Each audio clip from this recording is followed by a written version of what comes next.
Night 47. The first night in 46 that Elias slept through until morning, and Clara stayed awake in the chair beside the stove, watching the candle fail, and writing numbers in her ledger that refused to balance no matter how many times she added them. She would tell this story differently, depending on the year she told it, but she always started here with this night with the quiet and the cold, and her husband's breathing coming slow, and even from the back room for the first time since November. She started here because everything that came after the digging, the smoke, the weeks of failure, the single afternoon that changed how 43 families survived the winters that followed, everything began not with an act of courage, but with a man finally exhausted enough to sleep.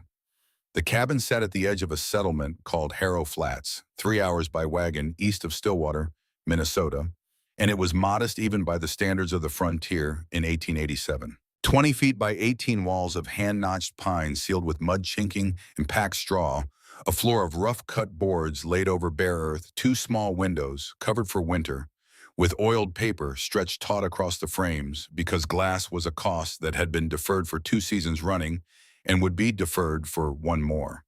The roof held. That was what Elias said when anyone asked about the cabin.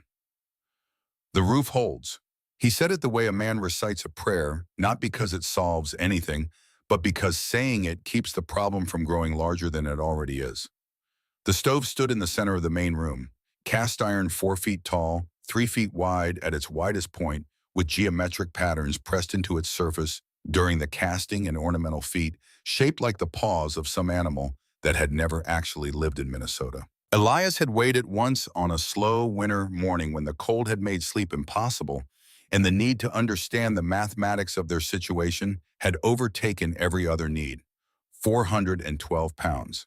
He had recorded the number in Clara's ledger, next to the cost of the stove, $11 purchased secondhand from a family in Stillwater who had upgraded to something newer, as if knowing exactly how heavy a thing was might somehow make it easier to carry.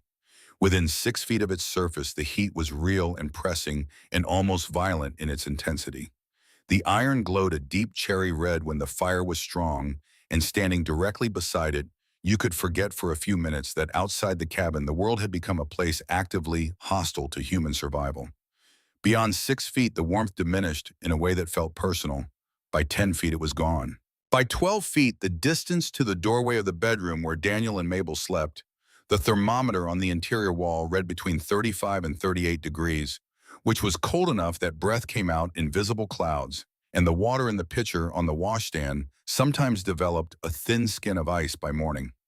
The stove heated the room it was supposed to heat and almost nothing beyond it, and it accomplished this by consuming wood at a rate that Clara's ledger tracked with the grim precision of someone who has understood for weeks that the line between current consumption and total depletion is shorter than the remaining winter.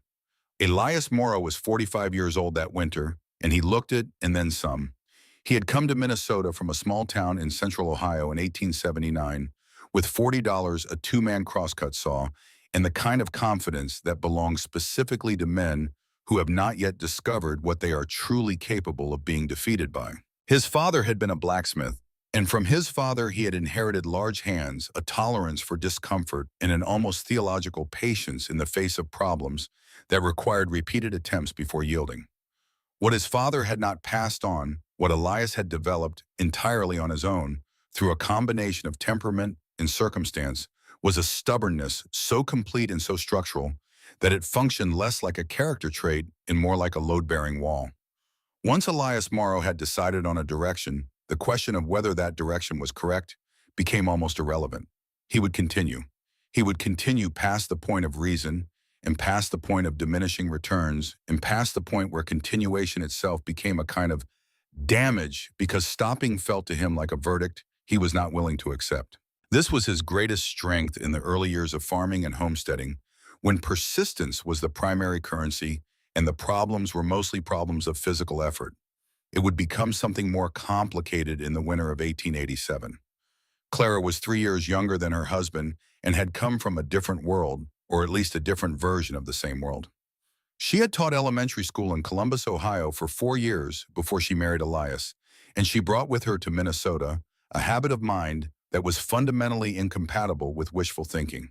She kept records of everything, food consumed, and food remaining, money spent, and money remaining, firewood burned, and firewood remaining. She tracked the temperature on the interior wall thermometer every morning and every evening, and recorded both readings in the same ledger where she kept the household accounts, so that over time the ledger had become a document of remarkable density, a record not just of what things cost, but of exactly how cold it had been on every morning of every winter since 1881, and what that cold had required of them in terms of fuel and food, and the specific physical effort of keeping 5 people alive. She had been a school teacher, and she had never entirely stopped being one. Her children had grown up understanding that ignorance was not a comfortable resting place in Clara Morrow's house. It was a temporary condition to be corrected as quickly as possible.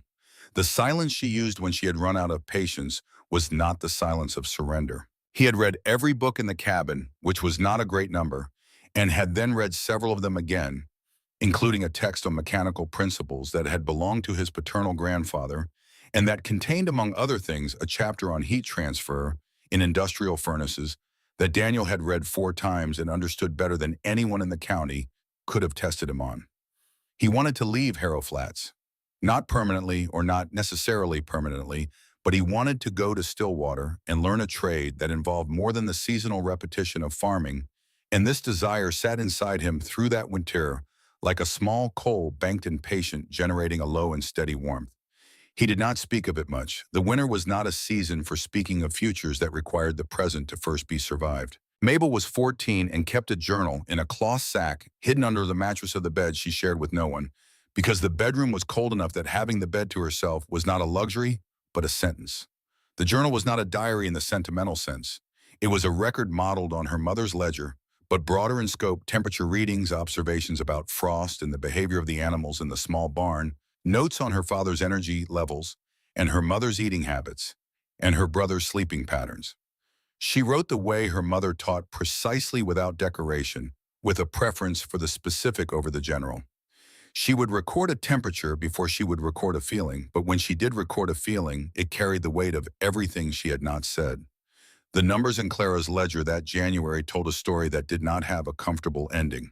The family's total income for 1887 would come to approximately $180, a combination of what the farm produced, what Elias earned doing day labor for neighboring properties during the warmer months, and a small amount from the sale of excess vegetables in late summer. Against this, the costs of survival were relentless. Food staples consumed the largest portion: seeds for the spring planting, repairs that could not be deferred, medicine when medicine became necessary, and heat. Heat was the line item that had been growing every winter since 1884, not because the winters were necessarily colder, but because the cabin had been settling for 6 years, and the chinking between the logs was no longer as tight as it had once been, and cold air moved through gaps with the same quiet determination that water finds its way through any imperfect seal. At the beginning of that winter, Claire had budgeted for 4 cords of firewood at 30 cents per cord. By the middle of January, they had burned through 7, and the winter showed no sign of breaking. The stove required feeding every 2 hours through the night. A single cord lasted 8 days instead of the 12 she had projected. The stove converted perhaps a third of the wood's energy into heat that stayed in the room. The other 2/3 went up the chimney as exhaust, carrying warmth up through the iron pipe and out through the roof and into the Minnesota winter as completely and as uselessly as if they had simply burned the wood in an open field. This was not a defect in the stove. It was the nature of the technology. Every wood stove in every cabin, in every settlement, from Harrow Flats to the Canadian border, operated on the same principle and the same mathematics. The frontier was cold, and the tools available to address that cold were imperfect, and the gap between what the tools could do and what survival required was filled by human labor and human endurance. And when those ran short by the slow particular damage that chronic cold inflicts on the bodies of people who cannot escape it, Daniel had stopped sleeping fully. He woke multiple times each night, not because of the cold beside the stove, he was warm enough, but because the fire required tending, and he had developed the light, watchful sleep of someone who understands that their job is not to rest, but to monitor. Clara had stopped eating breakfast 3 weeks into January. She did this without announcement or explanation, sliding her portion to Elias's plate. In the moments before he turned from the washstand, a transfer so practiced by mid-January that it had become nearly invisible. Mabel noticed. She said nothing. She recorded it in the journal instead, January 9th. Mother did not eat breakfast again. Father did not notice. I will keep watching. The observation carried no judgment. That was perhaps the most unsettling thing about it. Daniel noticed on January 11th. He came into the main room early and found his mother at the stove and watched her move her portion without a word, and something tightened in his face that he controlled before she could see it. Later that morning when they were alone, he faced her across the kitchen and let the weight of what he'd observed settle between them before speaking. You have to eat, Ma. Clara continued what she was doing with her hands and answered without turning. I eat plenty. He did not move. I watch the portions. A long pause and then her voice with less edge and more weight than the first answer. Then worry about your own. He understood then that this was not a conversation she was willing to have, which meant she had already weighed the available options and made a decision that could not be unmade by his concern, only perhaps by the situation that had required it changing. He went back to the kitchen. He ate everything on his plate that morning. On the morning of January the 12th, Elias found the crack. It ran along the east wall of the cabin at roughly chest height, starting near the corner where the wall met the chimney and extending approximately 4 feet toward the window. It was not a crack in the logs themselves. It was in the chinking, the packed mixture of mud and straw and clay that filled the gaps between the logs and kept the wind from passing straight through the wall as through a sieve. The chinking had been drying and contracting and freezing and expanding through 6 winters, and it had finally begun to fail. A section, roughly the length and width of a man's forearm, had separated from the wood on either side and was pulling away in pieces, leaving a gap through which, if you pressed your eye close enough in the right light, you could see daylight on the other side.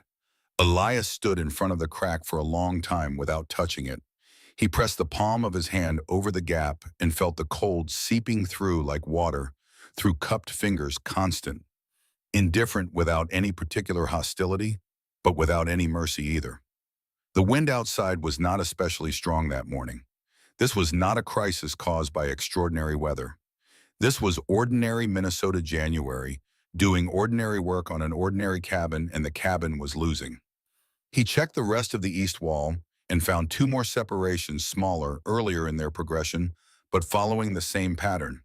He checked the north wall and found 1 more. The cabin was not failing at a single point. It was failing along its entire northern and eastern exposure, in a slow, simultaneous deterioration that had been building since the first hard freeze of November and would continue until either the chinking was replaced or the walls gave way entirely. Replacing the chinking properly required materials he did not have. Fresh clay, dry straw, the specific window of weather that allowed the mixture to set before the next freeze. The materials alone would cost approximately $8. He stood in front of the crack for a long time doing arithmetic that had no solution, and then he went to find Clara. She listened to everything without interrupting, and when he finished, she opened the ledger to the current page, and they both looked at the numbers together for a moment without speaking. There was no $8. There was no version of the current budget in which $8 appeared without removing something else that was also necessary. Clara wrote the number down anyway, $8 east and north wall chinking, and closed the ledger, and they stood in the kitchen in the cold that was not cold enough to kill them immediately, but was cold enough to be killing them slowly, and neither of them said the thing they were both thinking because saying it would not change the arithmetic. That evening, Roland Bjork appeared at the door just past 9 o'clock, which was late enough that his appearance alone communicated that something was wrong. He was a large man, broader than Elias, with a face that the Minnesota winters had worked on in the particular way they worked on men who spent more time outside than inside, weathered past age. The skin thickened and creased the eyes, carrying a specific quality of flatness that came from years of looking at horizons that had repeatedly failed to contain good news. He stood in the doorway long enough for Clara to call from the back room to close the door, and then he came inside and sat at the table and accepted the cup of coffee that Clara brought him without asking whether he wanted it, because asking would have been a waste of time. 2 cattle and a goat, he told them, found in the barn that morning when he went to feed.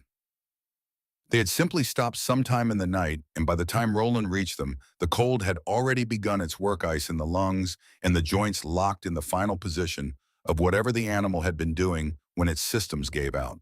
He had left them outside in the yard because the ground was too frozen to dig and there was nothing else to do, and he had walked to the Morrow cabin because he did not want to be alone with what three animals dying quietly in a barn looked like when you found them hours later.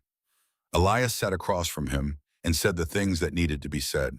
Then the two men sat in silence with their coffee, and Elias looked at Roland's face and found what he had been afraid he might find.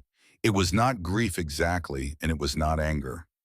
It was something past both of those, a settling, a flattening of expectation, the expression of a man who has been keeping a private set of books and has finally arrived at an answer he can no longer dispute. Roland had stopped calculating what was possible and had begun calculating what was lost. And the difference between those two calculations was the difference between a man still in the fight and a man who had accepted the terms of defeat and was working out how to live with them. This was the look Elias had been afraid of seeing, and seeing it on someone else's face clarified with sudden force what it would mean to see it in a mirror. Elias walked Roland to the door an hour later and watched him disappear into the dark between the trees, and he stood in the cold with his breath coming in white clouds, and he made a decision that was not yet a plan but was more solid than a hope. He would not arrive at that arithmetic. Whatever it required, whatever act of stubbornness or ingenuity or outright refusal to accept the available options was necessary, he would do it. He went back inside and banked the fire and lay down beside Clara, and was still awake 2 hours later when she slipped out to take her turn at the stove. The temperature dropped to 22 below zero on January the 13th. Mabel recorded this in her journal alongside the observation that the interior wall thermometer had read 31 degrees at 6 in the morning, which was 7 degrees colder than the same reading the previous week. She also recorded that her father had not eaten his full portion at supper, and that her mother had added his leftovers to the pot for tomorrow's breakfast without comment, which meant her mother had noticed and had made the same calculation Mabel had made, which was that pointing it out would accomplish nothing except giving Elias something additional to carry. The idea did not arrive in a flash. Ideas of genuine consequence rarely do. What happened was this: on the evening of January the 14th, after supper, after Daniel had taken his blanket to the kitchen and settled beside the stove, after Mabel had retreated to the bedroom with the journal and the grandmother's thermometer she kept on the floor to track overnight lows, Elias sat in the chair nearest the stove and stared at the floor. He had been sitting there for perhaps 20 minutes, not thinking about anything in particular, when he pressed his hand flat against the floorboards, the way a man will sometimes press a hand against the surface just to confirm that it exists. The floor was cold. That was not surprising, but it was less cold than the air at knee height, not dramatically less. Perhaps 4 or 5 degrees less. The difference was there, and Elias had the habit of noticing differences, and once he noticed it, he could not unnotice it.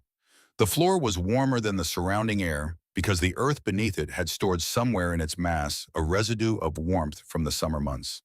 The earth did not cool and heat at the same rate as air. The earth was slow. It remembered seasons. Even here in January, with the surface frozen to a depth that resisted a pickaxe, the deeper ground held something, not warmth exactly, but something less than the killing cold of the air above it. Elias sat with this observation for a while without doing anything with it. Then a question arrived, the kind that announces itself quietly and then refuses to leave. The stove heated the air. The air went up. The heat went with it, rising to the ceiling, pressing against the roof, finding the gaps and escaping into the night. The stove stood on the floor and radiated outward in all directions equally, which meant that roughly half of its energy went sideways and upward and ultimately out of the room, while the floor beneath it was warmed not directly, but only by the ambient temperature of the air, which was always insufficient. What if the stove were below the floor? He did not say it aloud. He sat with it for several minutes, first turning it over, looking for the obvious reason why it was impossible, the reason that would have occurred to anyone who had tried it before, and explained why no one ever had.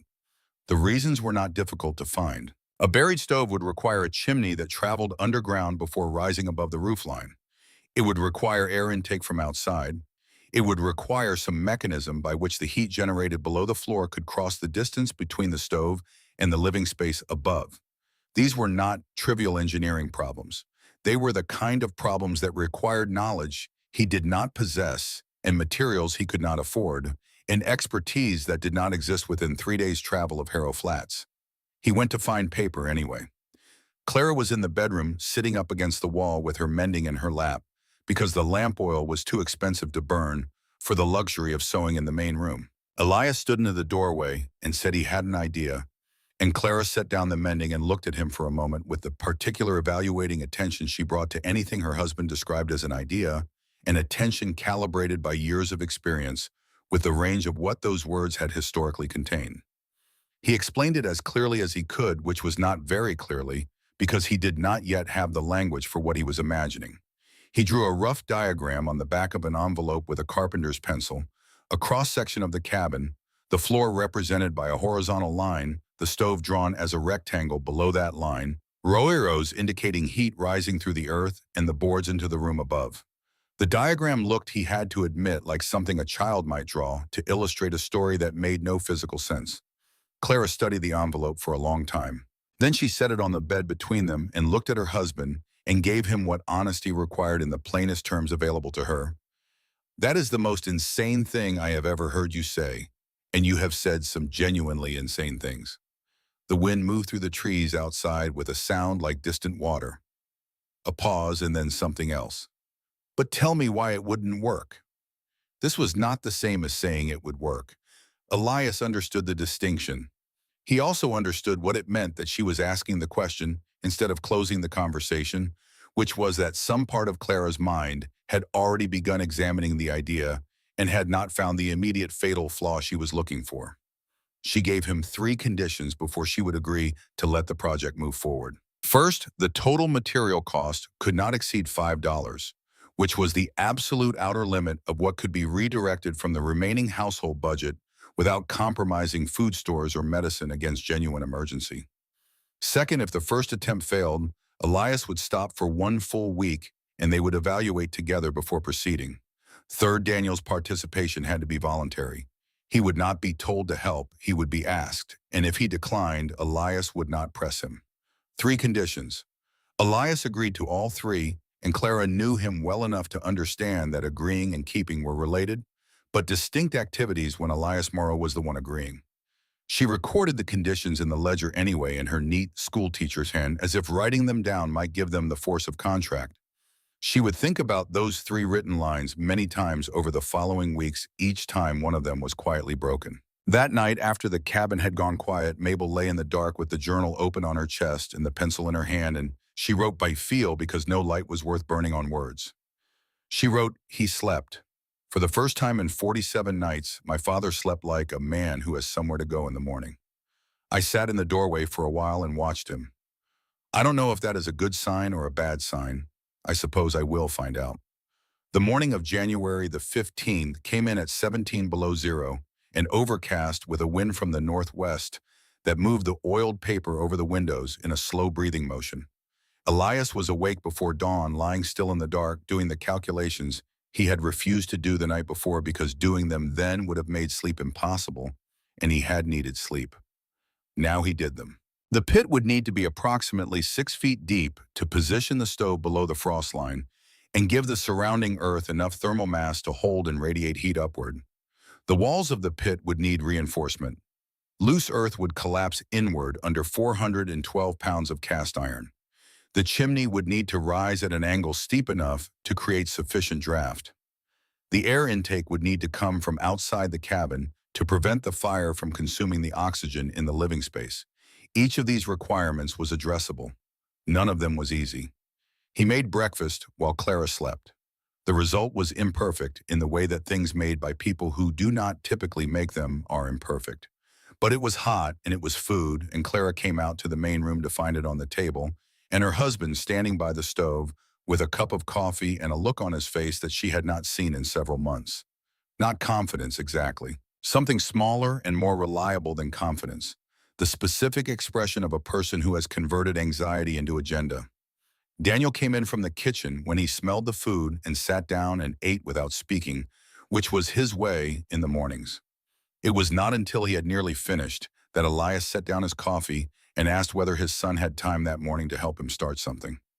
Daniel looked at his father. Elias explained what he was proposing briefly without embellishment, watching his son's face the way you watch a glass filling to see how much room is left. Daniel listened and asked two questions, one about the angle of the chimney relative to the cabin floor, one about how the air intake would prevent backdraft into the living space, and both questions were better questions than Elias had prepared answers for. Then Daniel pushed back his chair and said he would help, and that was the entire negotiation. The first problem presented itself within 20 minutes of taking a pickaxe to the cabin floor. Elias had pulled up 3 boards in a section of the main room, roughly 6 feet long and 4 feet wide, exposing the bare earth beneath, and he raised the pickaxe and brought it down with everything he had, and the pickaxe rebounded from the frozen ground like it had struck iron, then impact traveling up the handle through his wrists and into his shoulders with a violence that left his hands ringing. The earth was mechanically fused, not softened by the cabin's warmth above it, but frozen solid to a depth that made the first blow look like a man arguing with a mountain. He stood looking at the single small gouge the strike had made perhaps an inch deep, and understood that if this continued at this rate, the pit would not be finished before spring. He thought about it for a moment. Then he called for Clara, and she came and looked at the gouge in the frozen earth, and they stood together considering it, and then Clara said the thing neither of them had thought to think first. Heat it first. She meant the earth itself. Boil water and pour it in rows along the perimeter of the section, let it soak into the ground and break the frost's hold before attacking with the pickaxe. It would cost fuel to heat the water, but it would cost far more in time and in the physical damage of repeated futile blows to keep striking at earth that simply refused to yield. They spent the next 3 hours heating water on the stove and pouring it in careful rows along the marked section, then waiting, then pouring more.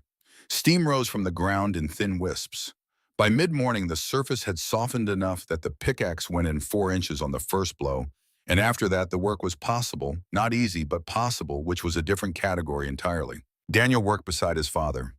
He was younger and had the resilience of a body still absorbing punishment rather than accumulating it, but even he felt the work in his shoulders by noon.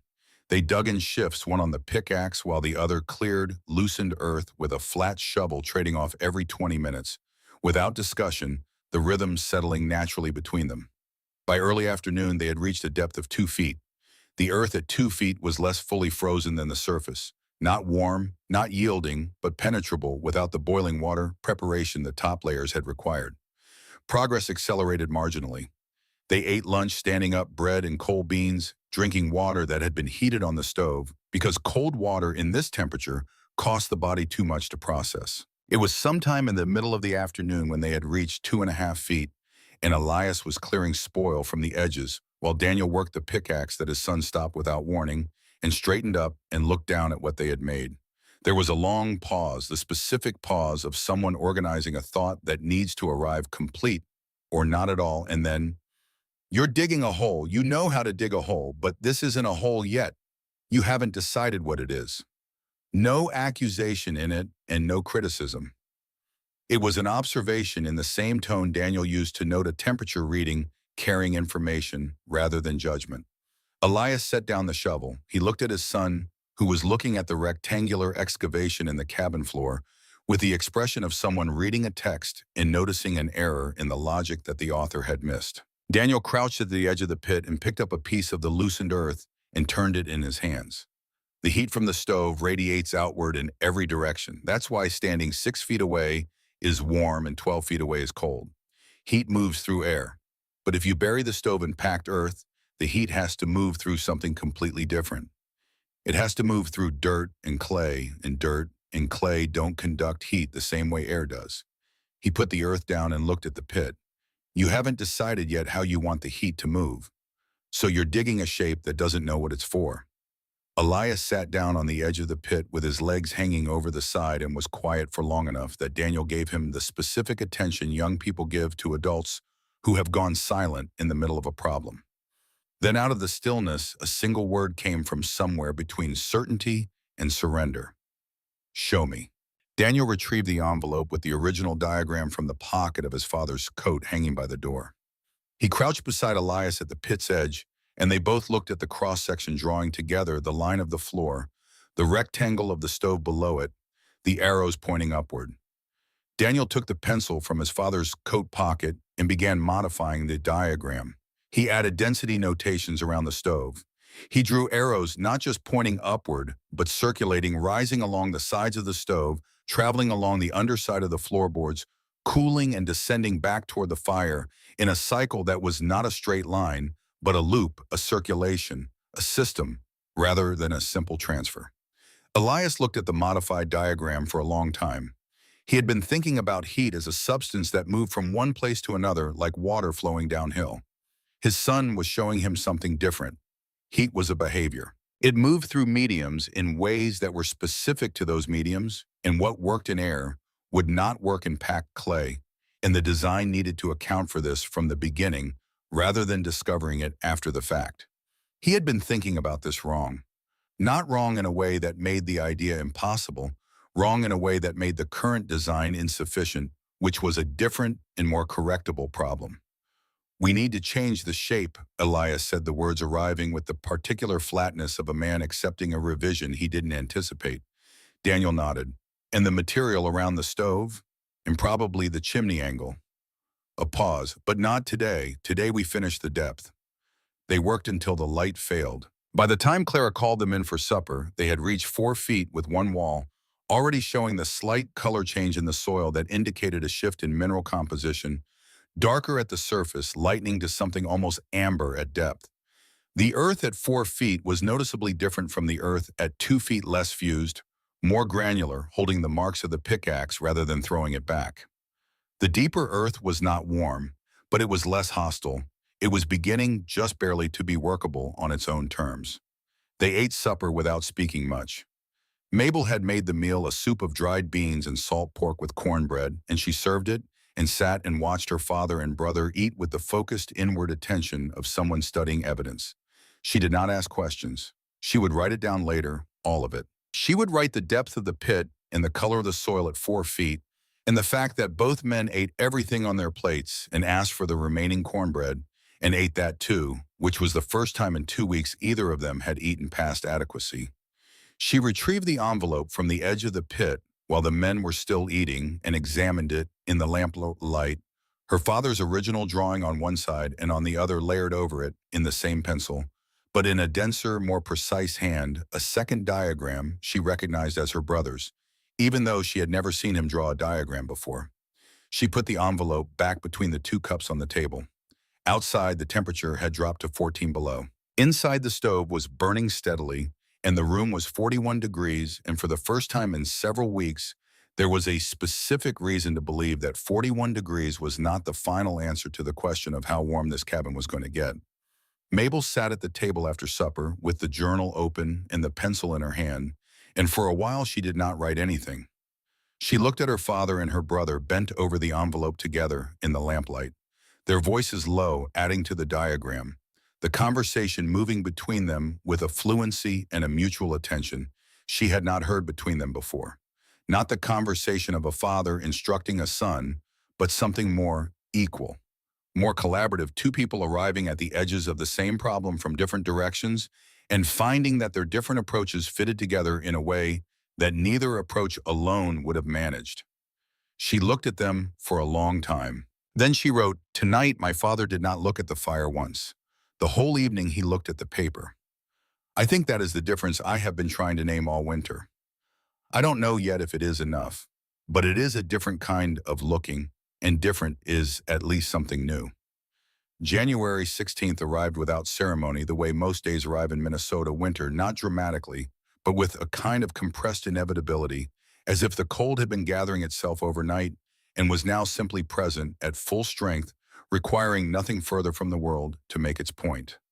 Mabel recorded the morning temperature at 5:45 before anyone else was awake, 17 below zero, the same as the day before, which was itself the same as the day before that. This consistency was not reassuring. It meant the winter had found its rhythm and intended to keep it. The journal entry for that day ran longer than most. She described the pit in the floor 4 feet deep, rectangular with rough walls that showed distinct horizontal bands where the character of the soil changed with depth. She described the envelope diagram on the table with her brother's modifications layered over her father's original drawing. She described the sound the cabin made at night when the temperature differential between inside and outside reached its maximum, a low groaning in the timbers that she had learned over 6 winters to interpret not as structural distress, but as the wood simply registering the pressure being applied to it. She wrote day 8 of the project. Father's hands have blisters where the pickaxe handle meets the web between thumb and forefinger. He wrapped them this morning with a strip of cloth cut from the hem of the shirt, too worn to mend further. He did not ask anyone to cut the cloth. He did it himself before the rest of us were up, which means he did not want to be seen doing it. The work of deepening the pit continued through the 16th and into the 17th. With the boiling water method Clara had proposed, and progress was measured in inches rather than feet, but it was progress of a kind that did not require constant renegotiation with the limits of what was physically possible. They reached 4 feet 6 inches by the end of the 16th, 4 feet 9 buff midday on the 17th. Each additional depth brought slightly easier digging. The earth at these levels carrying less of the surface freeze and yielding more cleanly to the pickaxe. And the work developed a rhythm between Elias and Daniel that was almost meditative in its regularity. The strike, the clearing, the water when a new section was begun, the waiting the strike again. Mabel brought them water and took temperature readings at the pit bottom every 2 hours, as recording the numbers in the journal with the same precision she applied to the interior wall thermometer. The earth at 4 feet 6 was 20 below, at 4 feet 9, 19 and a half. The difference was small enough to be statistically dubious, but she recorded it anyway because precision was its own discipline regardless of whether the results were dramatic. It was at 5 feet exactly on the afternoon of the 17th that Daniel's pickaxe struck something that was not earth. The sound it made was flat and final, a sound with no give in it, and Daniel straightened and looked down at the place he had struck, and then crouched and cleared the loose material away with his hands. What he uncovered was the edge of a stone layer, not a single stone that could be pried out and removed, but a continuous shelf of slate-gray rock that extended in both directions as far as he could determine by feel running beneath the pit floor like the deck of something buried there long before any human being arrived to dig toward it. He knocked on it with his knuckles. It returned the same flat sound. He knocked harder. Nothing changed. Elias came down into the pit on the rope ladder they had rigged against the south wall and crouched beside his son, and they both examined the stone together. Elias pressed both palms flat against its surface, as if the quality of the stone might communicate something through contact that it was withholding from the eyes. The rock was continuous, and it was thick, and it was not going anywhere. They could attack it with the heaviest tools available to them and make limited progress at enormous cost in time and physical damage to both the tools and themselves, or they could make a different decision. Daniel ran his fingers along the stone's visible edge and located something useful. The shelf did not extend with uniform depth. It sat shallower on the eastern edge of the pit and deeper on the western edge, meaning the rock was not horizontal, but slightly tilted like a book leaning on a shelf. This told them something. If they shifted the entire pit 18 inches east, they would be digging into a section where the rock sat somewhat deeper, giving them the additional inch or two of clearance they needed to position the stove below the frost line, with enough surrounding material to insulate it properly. The problem was not the digging. The problem was the chimney. Elias and Daniel stood in the pit together in the cold, and Elias said it before either of them had fully worked through the implications. If we shift the pit, the chimney axis shifts with it. We planned the run at 45 degrees, coming off the north side of the firebox and rising through the floor near the northeast corner. If we shift east, the chimney has to travel further north before it turns vertical, and the horizontal run gets longer. He paused. Longer horizontal run means more places for the smoke to lose pressure, more places for it to back up. Daniel was quiet for a moment and then, "We'll have to steepen the angle. Not 45 degrees, closer to 50, maybe 55. More aggressive pitch." Elias looked up at the ceiling of the pit, doing geometry in his head against the underside of the floorboards. "That changes where the chimney exits through the floor, Daniel. Everything moves 18 inches east. We remark the floor and start the new section fresh." They climbed out and looked at the floor. Clara stood in the doorway between the kitchen and main room, watching. She had heard enough of the conversation through the boards to understand the essential fact, which was that the original plan had encountered its first major revision before it was even complete. And revision at this stage meant additional days, which meant additional fuel burned. Maintaining the old stove while the new system was being built, which meant the gap between the available wood and the remaining winter was narrowing faster than the plan had accounted for. She said nothing about this. She went back to the kitchen and put more water on to heat. They dug the adjusted section over the following 2 days, digging faster now, because they had solved the technique and their bodies had adapted to the specific demands of the work. By the evening of the 19th, the pit was at its full dimensions, 5 feet deep, 6 feet long, 4 feet wide, with walls that Elias had begun reinforcing with stones hauled by sled from the collapsed fence line of a property abandoned 3 years prior, half a mile north. The stones had to be fitted against the pit walls with gaps filled by clay that Clara had dug from a depression in the frozen ground along the eastern edge of the property, working with a mattock in the early mornings while the temperature was still manageable, bringing the clay back in a bucket and warming it by the stove until it was workable enough to use as mortar. Her hands were raw within 2 days of this work. She wrapped them in cloth strips and kept going. Daniel asked his father about the thermal medium, the material that would surround the stove itself, once it was lowered into the pit, and Elias explained his current thinking: tightly packed, clay dense and solid to conduct heat from the stove's surface upward through the earth and the floor. Daniel listened to this and said nothing immediately, which was his method of indicating that he had a different idea that he was not yet certain enough of to argue for. He went to the shelf where the books were kept and pulled down the Mechanical Principles text. His grandfather had left a book so old and well-handled that its spine had been reglued twice, and the cover bore the fingerprints of 3 generations as a kind of reverse archive. He found the chapter he was looking for on heat transfer in industrial kilns used by craftsmen in the Appalachian tradition, and read it again in the lamplight while his father and Clara worked on the pit walls. He read it the way someone reads a text they are trying to make yield something specific, not passively, but with a kind of interrogative intensity, asking the page a question and waiting to see whether the page would answer it. He brought the book to his father that evening, opened to the relevant page, and pointed to a passage about the behavior of heat in kilns, where the surrounding medium was packed clay, versus kilns, where the medium was a mixture of materials of varying density. The packed clay kilns conducted heat efficiently along the surfaces in direct contact with the fire, but the heat stayed in those surfaces rather than distributing outward. The kilns that used a porous medium, a mixture of clay and sand and small stones with air pockets built into the structure, rather than eliminated, showed better radiant heat distribution across the surrounding walls. The heat moved through the porous medium not just by conduction through direct contact, but by convection through the small air spaces, which allowed the heat to circulate rather than accumulate in one place and then stop. Elias read the passage twice. He looked at his son. So packed clay is wrong. And Daniel, with the measured certainty of someone who has checked the conclusion from multiple directions before stating it. Packed clay is wrong for what we need. It will conduct heat into itself and hold it there. We need the heat to move upward through the medium and through the floor. For that, we need the medium to breathe a little. Elias set the book down and looked at the pit and then back at his son and said the thing that was true and that mattered and that he suspected he would remember for a long time. You got that from a book your grandfather owned, and I never once opened. Daniel looked at the book on the table. You were busy with other things. And the stone walls were finished on the 20th. Clara had tamped the final clay into the gaps between the stones with her bare hands, because no tool she had available worked as precisely as her fingers for the narrowest spaces. And when she was done, her palms were cut in 3 places from the edges of the stones. She washed them at the washstand and wrapped them and set the cloth strips out to dry by the stove, and said nothing about the cuts, because they were minor, and because mentioning them would have shifted everyone's attention from the work to her, and the work was more important than her hands.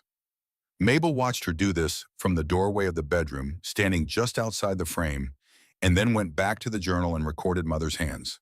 3 cuts left, palm, 1 cut right, palm. She wrapped them herself. She did not let Father see. The stove had to come down. 412 pounds of cast iron from the center of the main room to the floor of a pit 5 feet below the cabin floor, through an opening that was just wide enough to allow it passage if the descent was controlled and precise. Elias had been thinking about this problem since the beginning, and the solution he had arrived at was a system of ropes threaded through a wooden pulley block hung from the main support beam above the pit opening. The rope was good rope, not new, but sound, save from a previous winter when it had been used for hauling and put away carefully because sound rope was not a thing to waste. He tested the rigging with 200 pounds of stones before he trusted it with the stove. The descent took 50 minutes. Daniel managed the ropes from above, feeding them through the pulley block in controlled increments, bearing the full weight of the stove across his shoulders and hands, while Elias descended into the pit to guide the iron as it came down. The stove moved in short drops and pauses, the rope groaning under the load, the pulley block making a sound like something barely holding.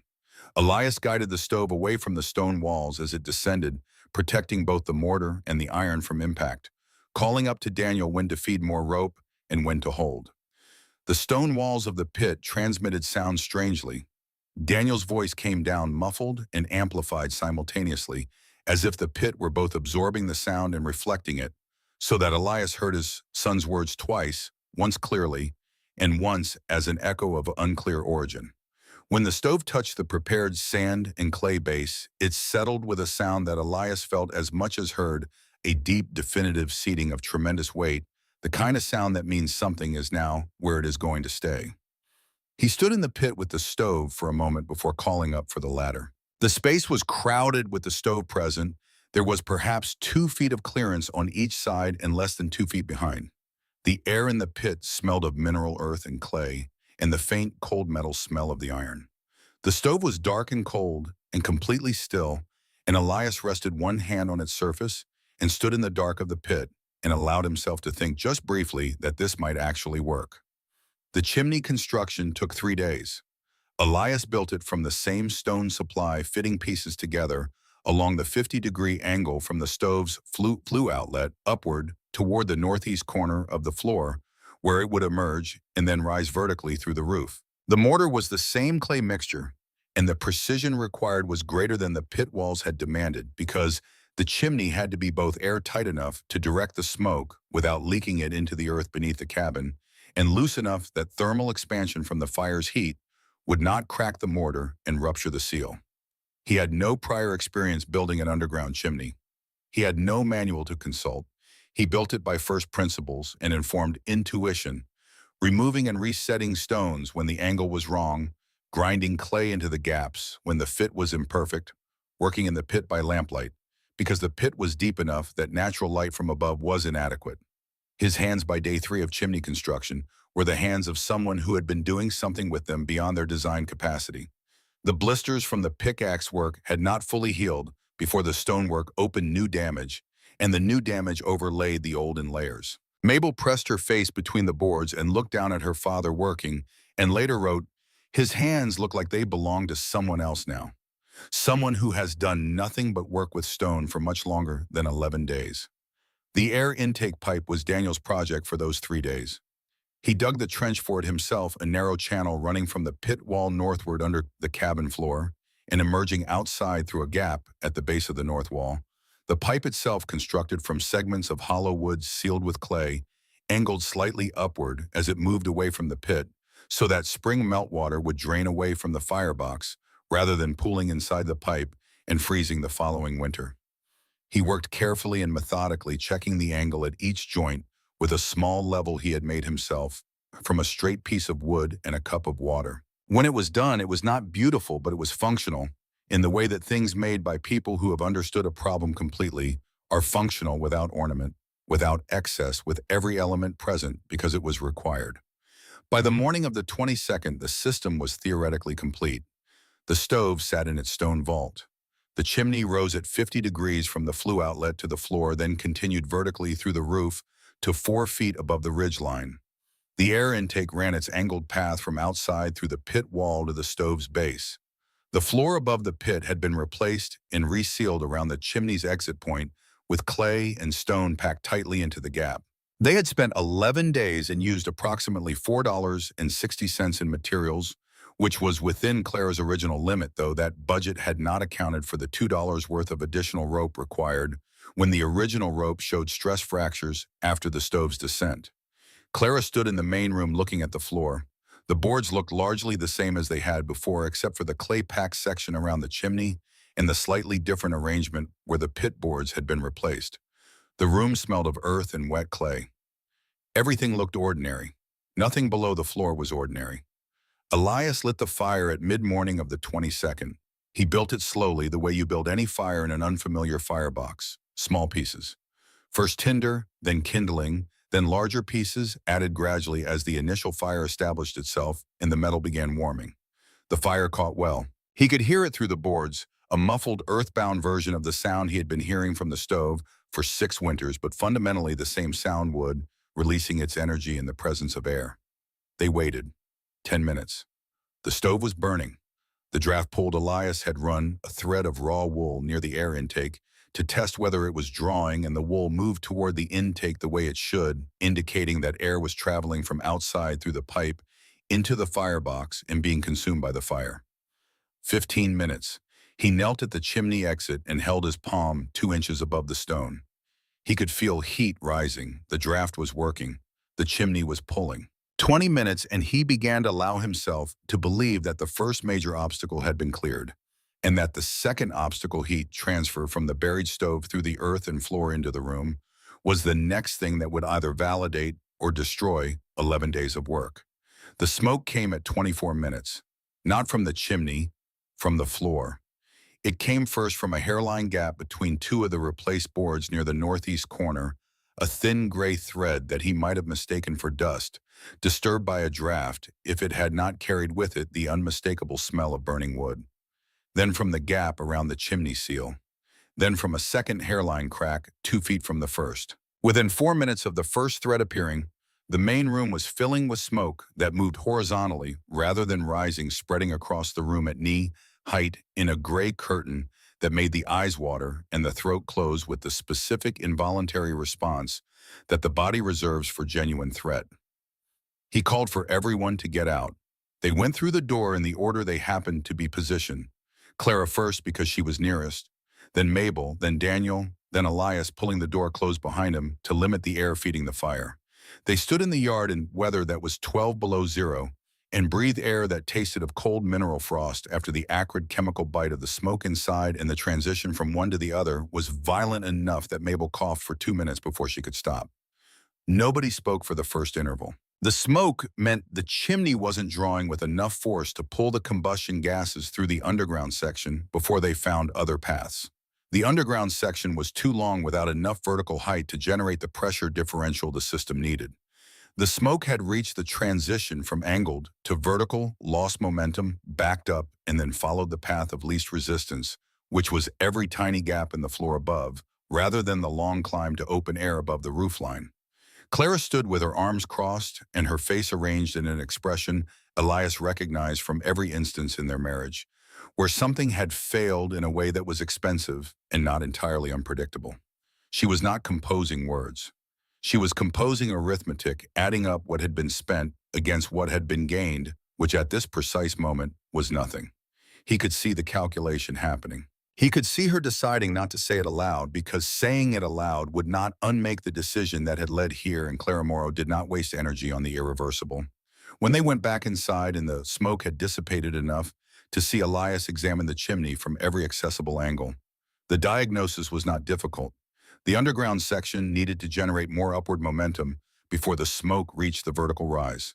The way to generate more momentum was to add height to the vertical section to extend the chimney above the roofline beyond the current 4 feet, giving the updraft more column of hot air above to pull against. He would tear out the current above roof section and rebuild it taller, at least 2 more feet, maybe 3. He would also increase the angle of the underground section from 50 degrees to as close to 55 as the geometry of the pit would allow. He started the next morning. 3 days of work, most of it in temperatures that ranged from 8 below to 14 below, some of it on the roof in a wind that found every gap in his coat with the same thorough patience it applied to the cabin walls. Daniel worked with him on the angle revision, loosening stones, reworking the mortar, resetting pieces at the steeper pitch, while Elias worked above. Clara brought them hot water at intervals and stood watching with an evaluative attention that was not encouragement and was not discouragement, but was something more fundamental than both the attention of someone who is committed to a direction and is now gathering data about whether the commitment was wise, not because there is anything to be done with that data yet, but because she intends to know. It was during this interval on the second day of the rebuild that Mabel noticed her mother's cough. It had begun as a single episode in the early morning of the 23rd, a dry sound brief, the kind of thing that could be attributed to cold air or dust disturbed during the night. On the 24th, there were two episodes. On the 25th, three, and the first one came not in the early morning, but at 11 at night through the wall between the bedroom and the main room where Mabel lay awake tracking temperature readings with her grandmother's thermometer and heard the sound come twice in quick succession and then stop. She lay still for a while after it stopped. She did not get up. She reached for the journal and wrote the entry in the dark mother's cough. Third day, 11 at night this time, not just morning. I know what morning coughs that spread to evening coughs become. Mrs. Erickson, the Halverson boy, I am not going to martyr on the word. I will only say that I am tracking it the way I track temperatures. Every measurement, every time. She did not tell her father. She would carry this information alone for the same reason she understood her mother carried information alone, because releasing it into the family's shared space would force a decision that the family was not yet ready to make, and premature decisions made under incomplete information were the kind that cost more than they solved. The second lighting happened on the 27th. The chimney draft this time was strong and consistent.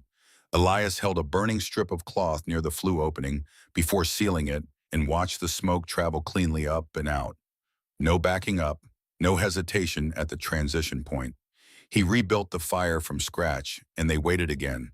And this time the smoke went where it was supposed to go, and the cabin stayed clear, and the family breathed without difficulty. And for 20 minutes, there was something in the room that was almost permission to believe. Then they began waiting for the warmth, and the warmth did not come. An hour passed. The stove was burning hot. They could feel the faint vibration of it through the floor near the pit area, a deep, almost subliminal trembling. The chimney was working perfectly. The air intake was drawing. The system was operating exactly as designed on every point they could verify from above. The floor was cold.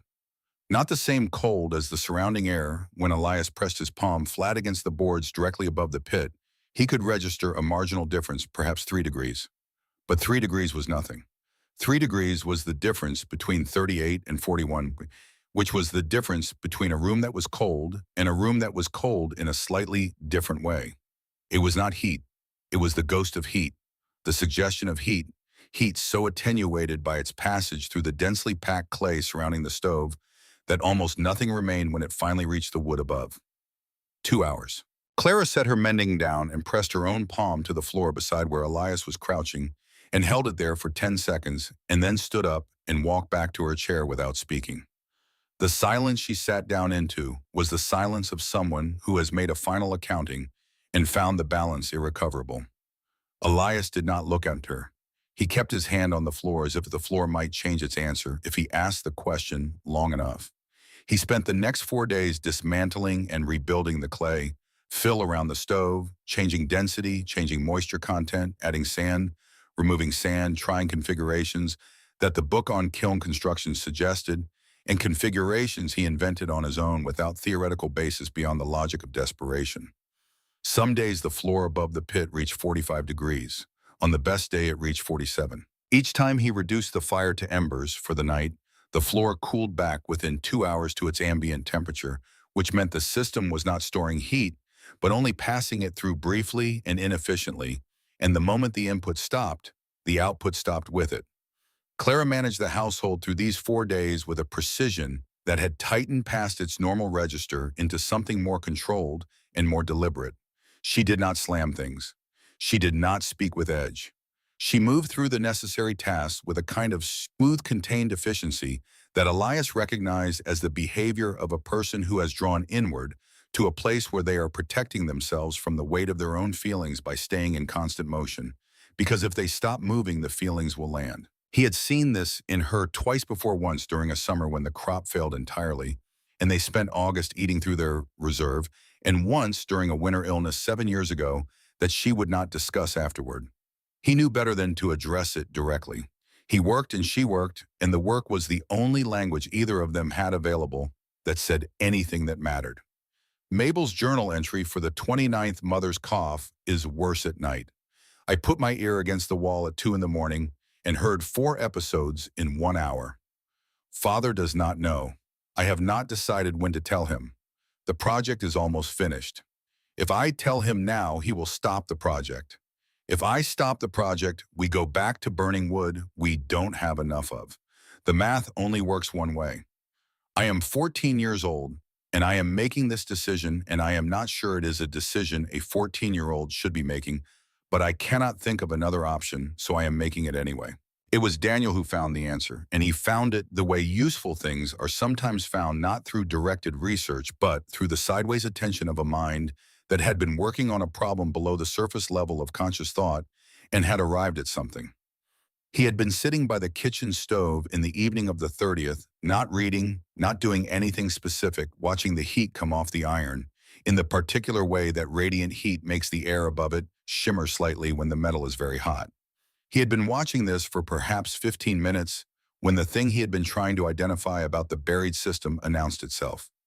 He came into the main room and found his father at the table with the envelope diagram and a new sheet of paper covered in modifications and corrections. Daniel sat down across from him and was quiet for a moment, and Elias looked up and waited. "When you stand near the stove in here," Daniel began, "the heat comes to you through the air. The air between you and the stove gets hot, and it moves, and it carries the heat to where you're standing." Elias waited. "Downstairs, you've packed the air out of everything. The clay has no space in it. The heat tries to move the way it moves in air, and it can't because there's no air there for it to move through. So it conducts through the clay instead, and clay conducts slowly, and by the time it reaches the floor, it's lost most of its energy." A pause. "You didn't build an air heater. You built a clay heater. And clay doesn't heat rooms. Air heats rooms." Elias set down the pencil. He looked at the diagram and then at his son, and then at the diagram again, and something shifted in his understanding that was not dramatic, but was complete. The kind of shift that cannot be undone, because once you have seen something correctly, you cannot return to the version of it that was wrong. The clay around the stove was not a medium for heat transfer. It was a barrier to heat transfer dressed up as a medium. Every day he had spent adjusting its density and moisture content. He had been adjusting a thing that was wrong in its fundamental premise, not in its calibration. He had been trying to tune an instrument that was the wrong instrument. The book on kiln construction was already open on the table from the previous day's work, and Daniel turned to the page he had been looking at and pointed to the description of porous medium kilns, the ones that showed better heat distribution because the air pockets within the medium allowed convection to occur. Not just conduction through solid material, but the actual circulation of heated air through the spaces between particles. The heat moved by traveling through those small air pockets, the way it moved through any air rising as it heated, circulating, distributing. The porous medium did not slow the heat down. It gave the heat a way to move. "We need a different material around the stove," Elias said, and Daniel, "a mixture, clay and sand and small stones, not packed tightly, but pressed into place firmly enough to hold the stove stable. Enough porosity for the air to circulate, and then a layer directly under the floorboards that's even more porous, almost loose, so the heat has one final space to pool in before it comes through the wood. Elias, if it's too loose, the stove will shift." "Daniel, we leave the stone vault walls in place. The stove rests on the stone base, not the fill material. The fill is just thermal medium, not structural support." Elias looked at his son for a long moment. Not the look he gave problems when he was solving them, but the specific look he gave things when he was recognizing them for what they were. "Your grandfather would have liked you," he said, and the words arrived without preamble or explanation, as if they had been waiting some time for the right context and had simply decided this was it. The next morning, Clara came to Elias before he went to the pit and opened the ledger and read him the numbers without comment or interpretation, which was itself the interpretation. They had 1 8/10 cords of firewood remaining. At the current rate of consumption, which had not decreased because the buried system was not yet functional, they had fuel for approximately 3 weeks. The winter had approximately 6 weeks remaining before temperatures would reliably moderate enough to reduce heating requirements substantially. The gap between those two numbers was not a projection. It was a fact that had been building since November and had now arrived at a point where it could no longer be absorbed by minor adjustments. She had been carrying this information for 2 weeks. She had not said it aloud until now because she told him plainly she needed him to have enough left in him to hear it without stopping. "You're close enough now," she said. "I need you to know. He stood with this for a moment. The numbers settled into him in the specific way that important numbers settle, not as information, but as weight as a physical addition to what he was already carrying.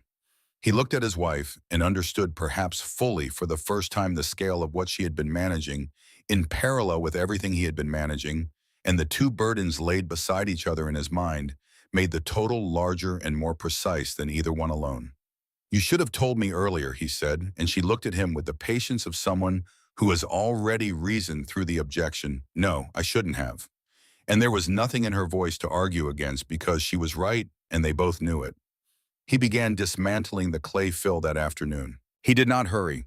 Hurrying would have been a response to the fear, and the fear was accurate. The situation was exactly as bad as the fear indicated. But hurrying would not change the mathematics, only damage the work. He removed the clay fill from around the stove in sections, breaking the packed material loose, with a narrow chisel carrying it up in buckets, leaving the stone vault walls intact. 2 days of removal.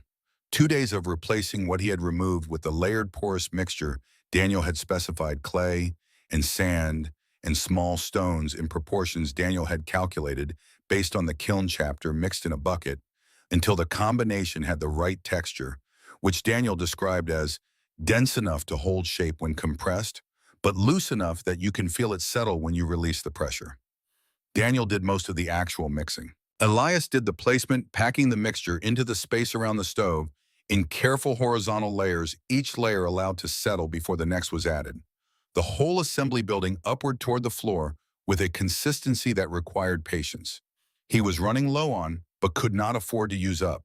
He left the uppermost layer deliberately loose, nearly uncompressed, a stratum of material that had enough airspace to allow the heat rising from below to pool briefly before continuing upward through the floor. Roland Bjork appeared at the cabin door on the afternoon of the third day of this rebuilding, which was the 1st of February by Clara's reckoning. He had heard from a family 2 miles east that Elias had been doing something unusual with the stove, and curiosity had overcome his habitual inclination towards staying in his own business. He stood in the doorway looking at the floor, at the clay-sealed section around the chimney, at the boards that showed the evidence of having been removed and replaced. He asked what was happening, and Elias explained without asking whether Roland wanted to hear it. Roland listened to the entire explanation.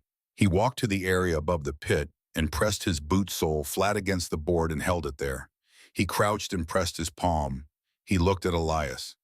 "If this works, does it work well enough that a man could leave his fire low at night without the house going below 40 degrees by morning?" Elias looked at the floor. "That's what it's designed to do. Whether it does it is what I'm trying to find out." Roland stood up and considered this for a moment, and then said the thing that served unexpectedly as more steadying than any expression of confidence would have been, "If it works, I want to know how to build it. If it doesn't work, I want to know that too, so I don't waste time trying it myself." He left shortly after, and Elias stood looking at the door for a moment. There was something clarifying about being held to a standard of result rather than a standard of effort. Roland did not care about the work. Roland cared about whether the answer was yes or no. Elias found this oddly useful. The rebuild was finished on the evening of February the 4th. The floor was replaced. The chimney seal was re-examined and found sound. The air intake was tested. Elias sat at the table and then looked at the diagram that had been modified so many times it was barely recognizable as the original envelope.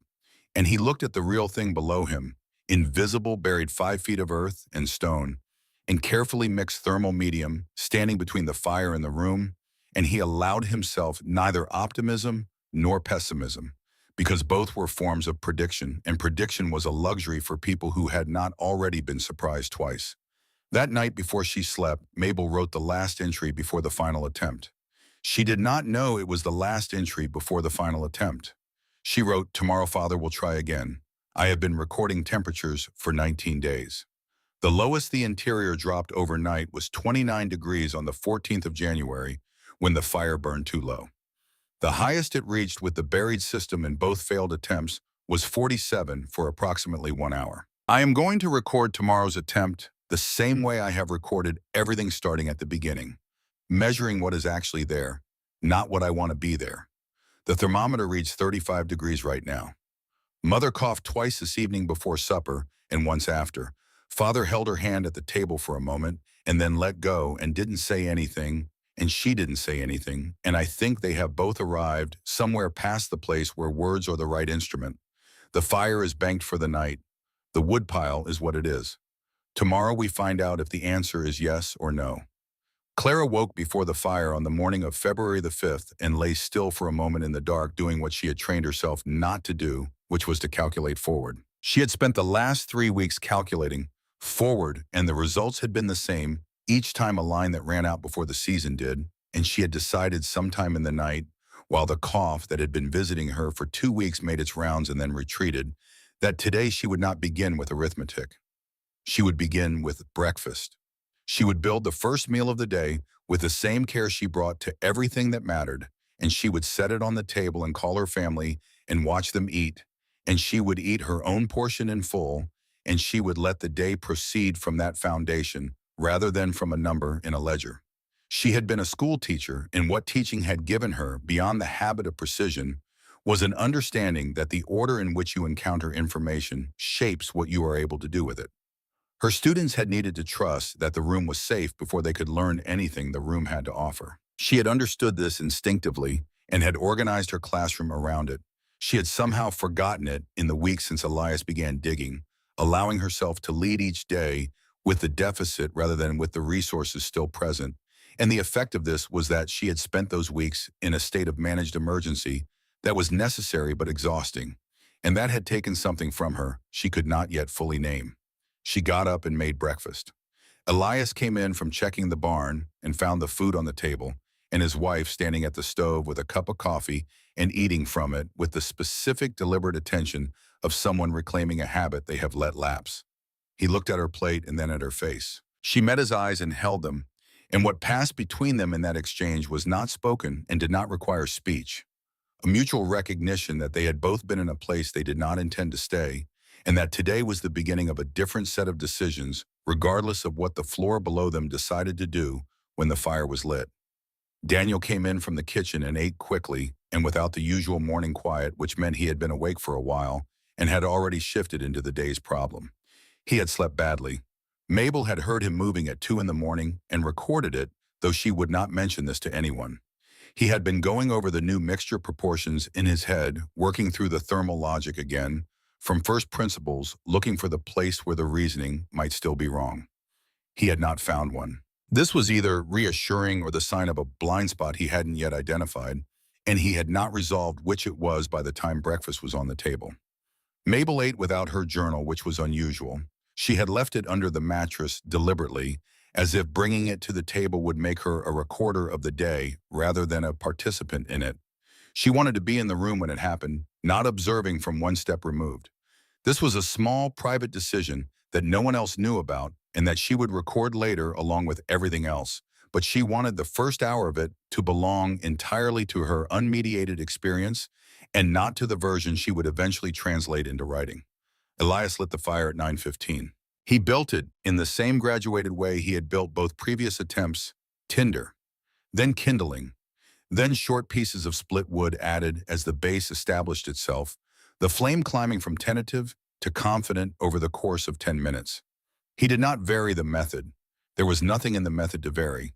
The method was sound. What had not been sound previously was the design of what surrounded the fire, and that design had now been corrected to the best of his ability and his son's understanding, and there was nothing more to change. He fed the fire to a moderate burn, not the maximum heat the firebox could produce, because he wanted the thermal transfer to happen through the medium, rather than overwhelming it, wanted the heat to move upward through the porous mixture in the steady circulating way Daniel had described, rather than pushing through so fast it bypassed the medium entirely and went straight up the chimney. Then he went to the kitchen. This was the deliberate part. He had decided the previous evening that he would not spend the first hour crouching over the floor, pressing his palm against the boards every 4 minutes, because that was the behavior of a man who had not yet learned that watching a thing does not accelerate it. He sat at the kitchen table with a cup of coffee and a piece of wood he had been meaning to smooth for 2 weeks, and he worked the plane across the surface with slow, even strokes and let time pass at its own pace.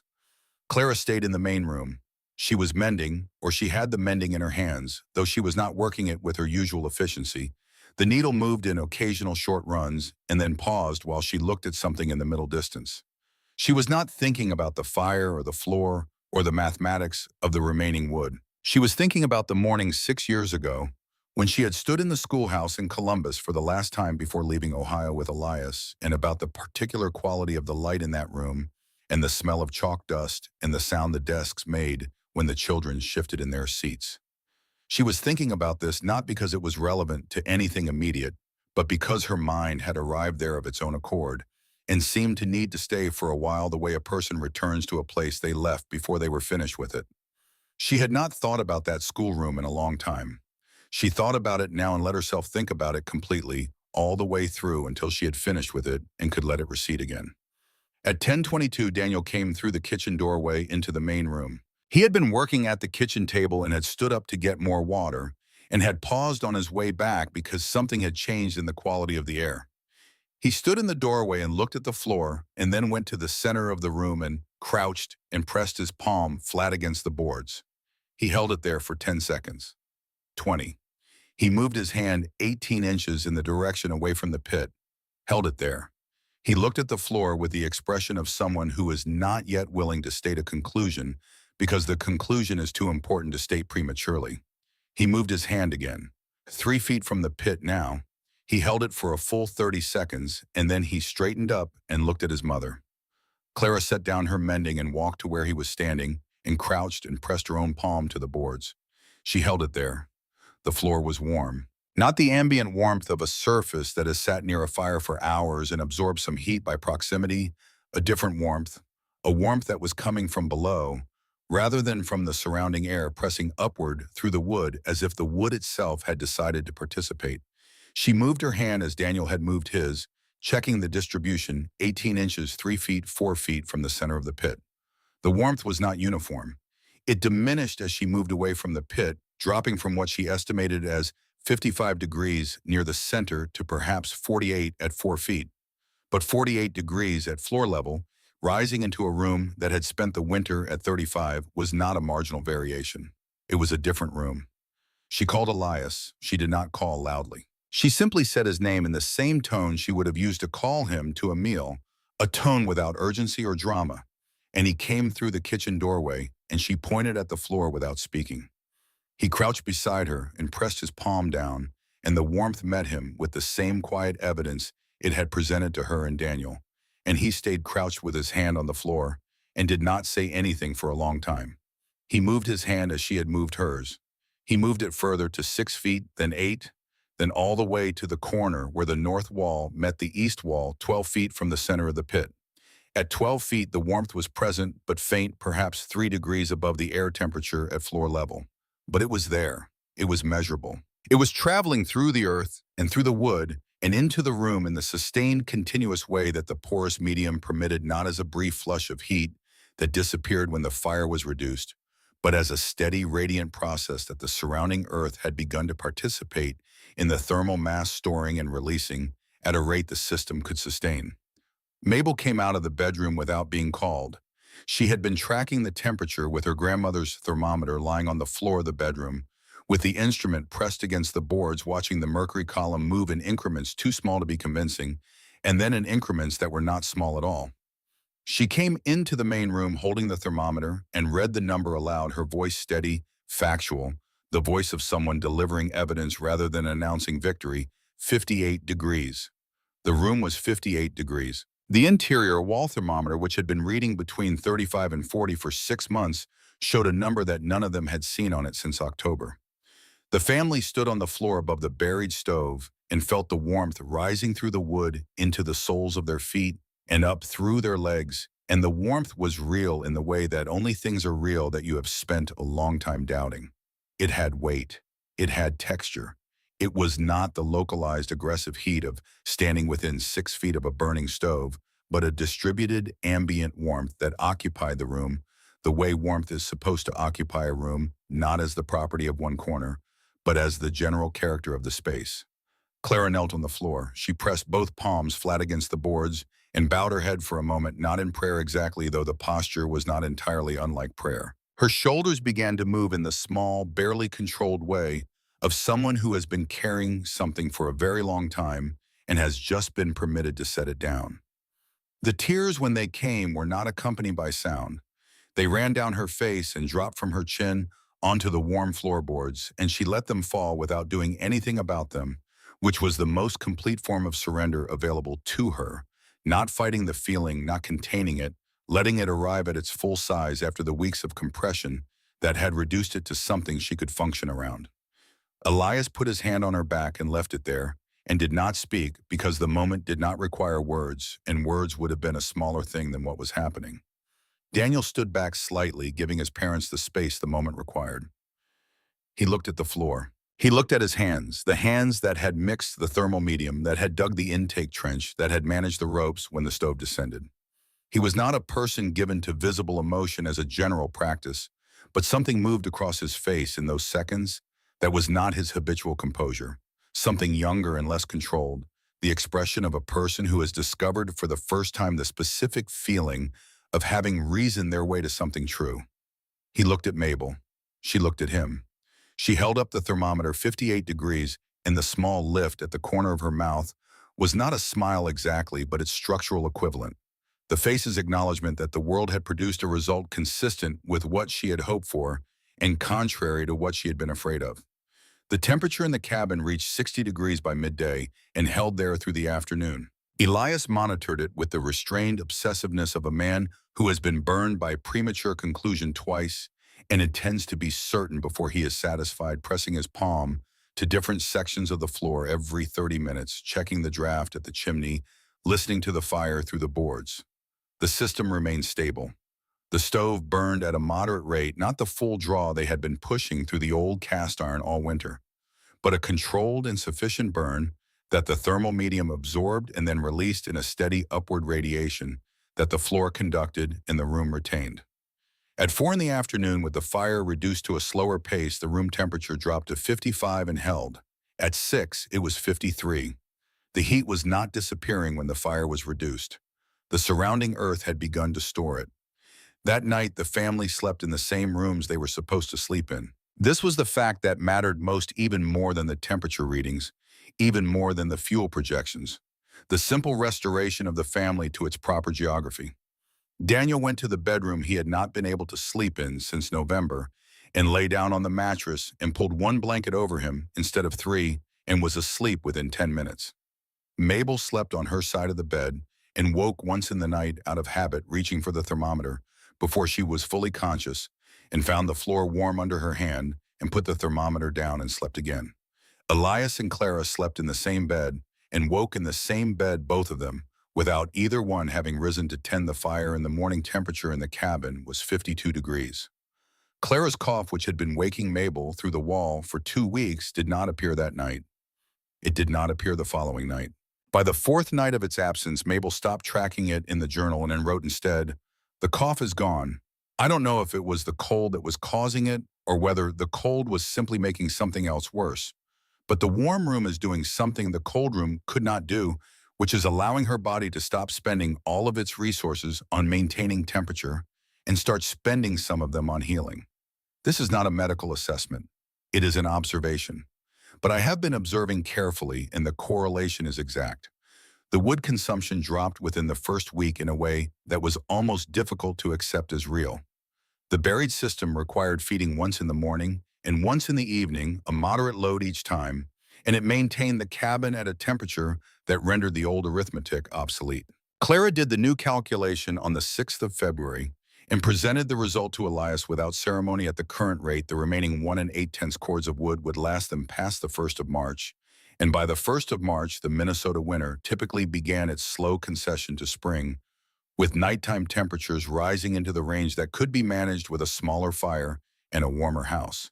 The gap between fuel and winter that had been the fundamental crisis of the previous months had closed. Not entirely. There was no margin, no surplus, no comfortable distance between where they were and where they needed to be. But the gap was closable. The line reached the end of the season. Elias spent the following week doing 2 things simultaneously. He made the improvements to the system that he had identified during the failed attempts a secondary air valve on the chimney that could be partially closed to moderate heat output when the surrounding earth became too warm, preventing the clay mortar from drying and cracking under sustained high temperature. And he drew. He spent every evening with paper and pencil making diagrams that were not the rough functional sketches of the original design, but precise technical drawings dimensioned and annotated, showing every component of the system, from the pitch geometry to the chimney angle to the composition of the thermal medium. Clara sat with him and wrote the annotations in her clear school teacher hand when his explanations ran longer than a label could hold. Mabel designed a checklist on a separate sheet, a sequential list of each construction step, with brief notes on what could go wrong at each stage and how to correct it, working from memory and from the journal's detailed record of every mistake the family had made during the 3 attempts. She did this without being asked. She finished it and set it beside the diagrams without comment, and when Elias picked it up and read through it, he was quiet for a moment and then looked at his daughter and said, "This is the most useful thing anyone has made for this project." Mabel looked at the checklist and then at her father and said what was true and sufficient. "I watched everything. I just wrote down what I saw." Roland Bjork came on the 11th of February, which was a Tuesday, arriving in the early afternoon when the temperature outside had climbed to a relative mildness of 4 below, and the snow had the flat, hard glitter that comes when the cold is intense but the sky is clear. He came in and stood in the main room and accepted coffee and pressed his palm to the floor before sitting down, the same testing gesture he had used on his previous visit, and this time the floor met his hand with warmth, and he stood still for a moment and then sat. He drank his coffee and asked 3 specific questions about the chimney angle and the air intake design, and Elias answered each one and showed him the diagrams, and Roland studied them with the reading attention of a man who builds things and understands drawings as a form of instruction rather than decoration. Then he set the diagrams down and said the thing he had come to say. His father-in-law, Per Osterson, was 71 years old and lived alone 3 miles north. And last winter, Roland had spent 4 of the coldest weeks sleeping at Per's cabin because Per's stove was not adequate and Per was not young enough to tend a fire through the night safely on his own. This winter, Per had survived by the same arrangement. Next winter, Roland intended Per to have a system that did not require anyone to sleep on his kitchen floor to keep him alive. Elias looked at the diagrams on the table. The question Roland was asking was not a question about materials or technique. It was a question about whether Elias trusted his own work enough to stake another man's survival on it. He looked at his son across the table, and Daniel, who had been listening without appearing to listen, met his eyes briefly with a steadiness that was its own form of answer. "Come in the spring," Elias told Roland, "when the ground breaks.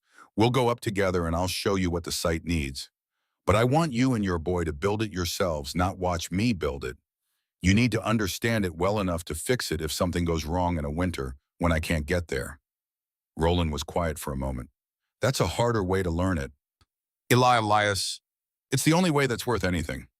Per Osterson arrived at the Morrow cabin 3 weeks later on a morning in early March when the first patches of bare ground were beginning to show on the south-facing slope behind the barn where the snow thinned first. He was a small man, narrowed by age, with the hands of someone who had worked with them for 7 decades in the careful, deliberate movement of a person who has learned to budget physical effort. He had walked the 3 miles from his cabin, which was either a statement of his condition being better than reported, or a statement about the kind of man he was, and probably both. He came inside and sat and refused coffee, which Mabel found interesting enough to record. He looked around the room. He pressed his boot sole against the floor, then his hand. He stayed crouched for a long time, feeling the warmth coming through the boards, and when he stood, his face carried an expression that was not surprise, exactly he had heard from Roland. What to expect, but something deeper than surprise, the expression of a man encountering physical evidence of something he had been afraid to believe until he felt it. He did not say much. He shook Elias's hand when he left both hands gripping and held it for longer than a handshake strictly requires, and the grip communicated everything that the words they had exchanged had not quite reached. Elias stood in the yard and watched him begin the walk back north, moving along the edge of the field, where the snow was packed hardest, a small, deliberate figure getting smaller, and something settled in Elias in that moment that had been unsettled for a very long time. Not pride exactly, because pride was too simple a word for the compound feeling of a man who has solved something that was trying to kill someone he had never spoken to until today. By the middle of March, 7 families in the settlement had committed to building the buried stove system before the following winter. Elias and Daniel spent 3 Saturdays visiting each property, walking the cabin floors, and assessing soil depth and chimney routing, identifying the specific constraints that each site would impose on the basic design. Not every site was identical to the Morrow cabin. One family's floor had a different joist configuration that required a modified approach to the floor reinforcement around the pit opening. Another family's property had a higher water table that changed the intake pipe's drainage angle. Each variation required a site-specific adaptation of the diagrams, and Elias made these adaptations on paper at each visit, adding sheets to what was becoming a working manual assembled from individual cases. The Halverson family, husband and wife, both in their late 40s with a daughter of 12 who had spent 2 consecutive winters with chronic congestion that the doctor in Stillwater attributed to prolonged cold exposure, broke ground on their pit in the 3rd week of March when the soil had softened enough to dig without the boiling water preparation. Elias and Daniel spent a full day at their property. Elias taught and demonstrated. Daniel worked alongside the Halverson son and answered questions that came from someone learning the technique in real time. By the end of the day, the pit was half dug, and the Halversons understood the system well enough to complete it without supervision, which was the condition Elias had established as the standard for every family he helped. He would not build systems for people.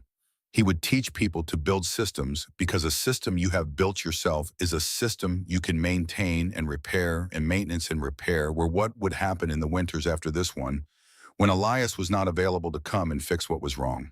The Thomas family, 2 miles east, Garrison, Thomas and his wife Edna, and their 3 children, the youngest 4 years old, had been the family that had nearly lost the youngest to fever the previous January, a fever that the family attributed to the sustained cold of their cabin, and the doctor in Stillwater, when consulted by letter, declined to confirm or deny, but also could not rule out. Garrison Thomas was not a man who warmed easily to new ideas, but he was a man who had sat in a room with a sick 4-year-old for 9 days and understood with the particular clarity that comes from that experience that the available options needed to expand.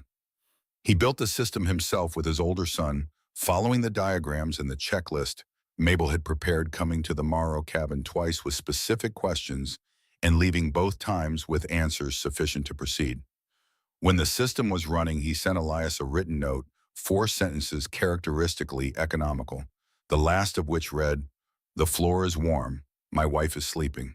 Word moved through the settlement and beyond it in the way that useful information moves in small communities, not through any organized channel, but through the specific intimacy of people who share a climate and understand that the difference between what one family has figured out and what another family hasn't yet figured out is the difference between surviving the same winter and not surviving it. By the 2nd week of April, Roland had become the system's most effective advocate in the northern part of the settlement, traveling between properties with the diagrams under his arm, speaking from the authority of a man who had watched a neighbor's skepticism convert to conviction and who had already broken ground on Per Osterson's system and could report that it was half complete and proceeding without significant complication. He did not oversell it. He said what it was and what it required and what it had done for the Morrow family, and he let the facts carry the argument because the facts were sufficient. Daniel left for Stillwater in the 1st week of April. This had been discussed over several evenings in the weeks since the system's success, and the discussion had been different from what Daniel had anticipated, less resistant, less freighted with the implication that leaving was a form of abandonment. Elias had listened to his son describe what he wanted to learn and had asked questions about the specific trade school Daniel had identified, a 3-month program in mechanical engineering fundamentals that ran from April through June and that several men from the region had attended in previous years. He had asked whether Daniel planned to come back, and Daniel had answered without hesitation, "I'm coming back. I want to understand what we built well enough to explain why it works.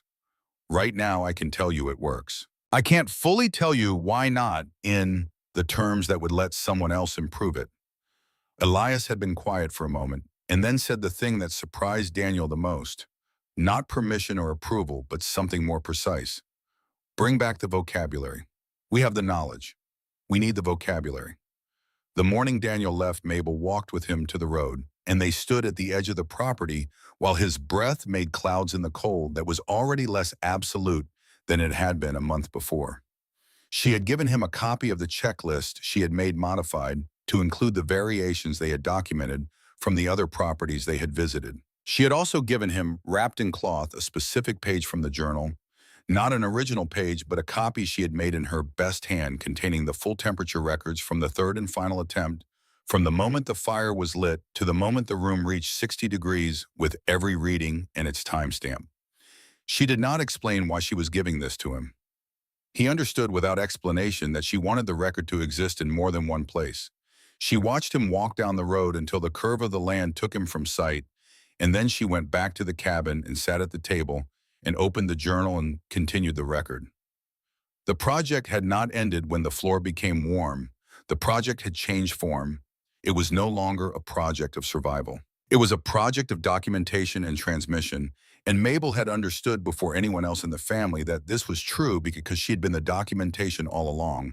And documentation only reaches its purpose when it moves from the person who made it to the people who need it. April gave way to May, and Harrow Flats emerged from winter the way it always emerged, not gradually but in a sudden decisive shift.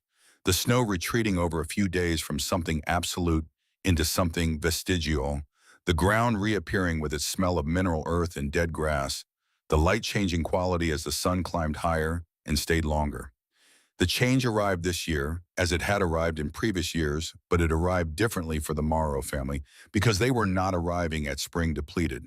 They had wood remaining. They had food reserves that had not been consumed past the emergency margin. Clara had eaten breakfast every morning for 5 weeks. Elias had not lost another notch on his belt after the system began working. These were small recoveries by any objective measure. They felt enormous. Elias spent the warmer months making improvements he had been designing in his head since February. He developed a modified version of the air valve that could be operated from above the floor without descending into the pit, a simple lever mechanism connected by a wire to the valve seat below. Not elegant, but functional, and the functionality was the point.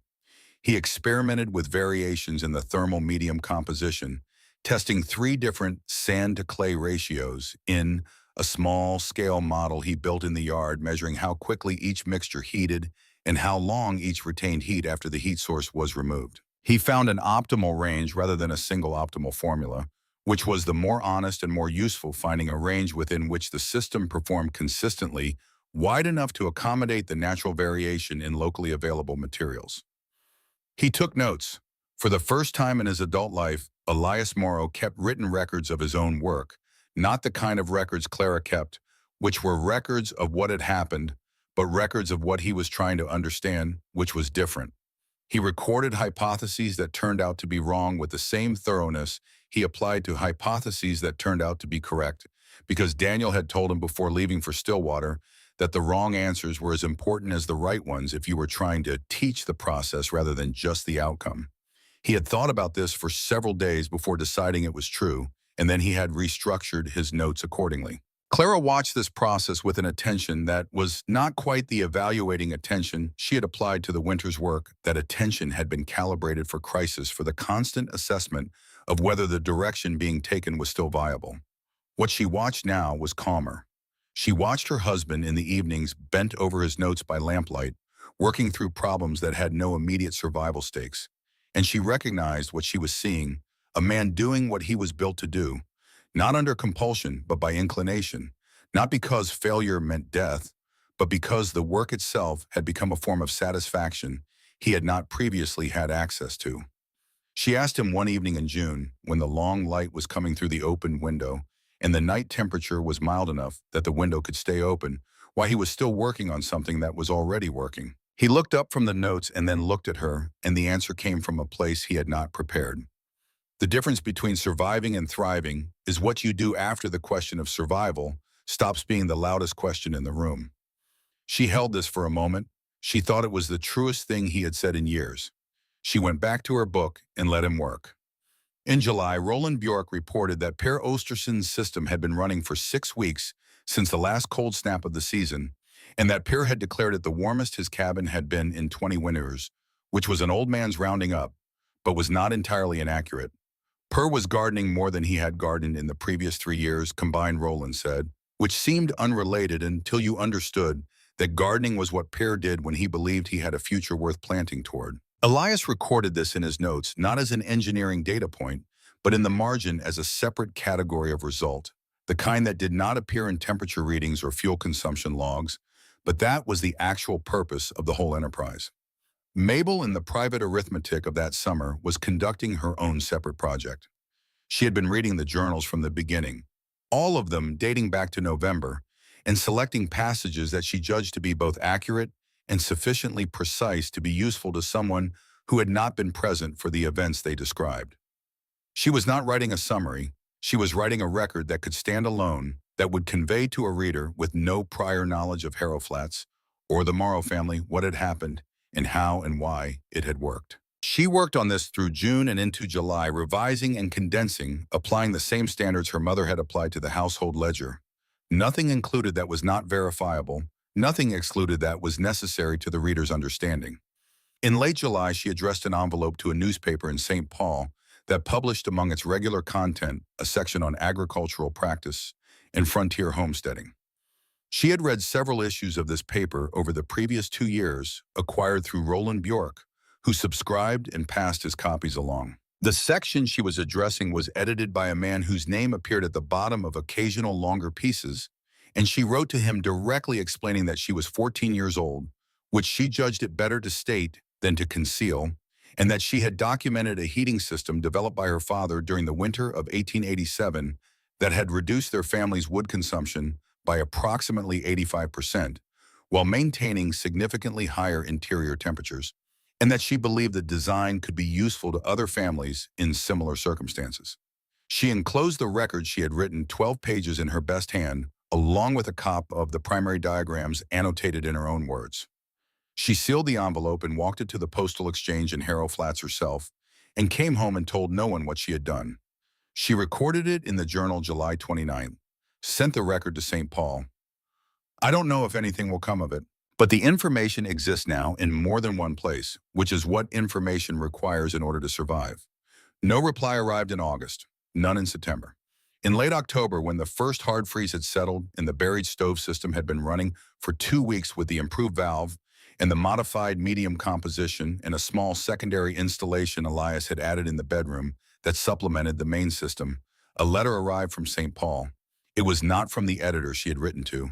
It was from the editor of a different section of the same paper, the section that covered science and technical innovation, who had been given Mabel's submission by his colleague and had read it and wanted permission to publish an edited version of the record, along with the diagrams in an upcoming issue with a feature on practical innovations in frontier homesteading. He requested, if possible, a photograph of the cabin and the family. He also requested Mabel's full name and age for the attribution line, which he intended to include, because he felt the age of the author was relevant to the reader's understanding of what they were reading. Mabel read this letter 3 times, sitting at the table in the warm cabin, and then set it down and looked at the floor for a while. She was 15 by then, having turned 15 in August, and she had been old enough for a long time to understand that the world's willingness to receive what you offered, it was not guaranteed, and that when it arrived, it was not something to receive lightly. She also understood that she was looking at the moment when the thing her family had done became a thing that existed outside her family, when the record moved from the cloth sack under the mattress to a page that strangers would read in St. Paul and in the smaller towns where the paper circulated, and that some of those strangers would be families in cabins. Not unlike this one reading through a winter, not unlike the last one looking for something that could change the arithmetic of their survival. She wrote back the same afternoon. The cabin that winter never dropped below 50 degrees, even on the nights when the exterior temperature fell below 20 below zero, and the wind came off the north field with the particular authority of a winter that has decided to take its full measure. The secondary bedroom installation maintained a floor temperature of 48 degrees in the back room, which was 12 degrees warmer than the room had been at its warmest point the previous winter.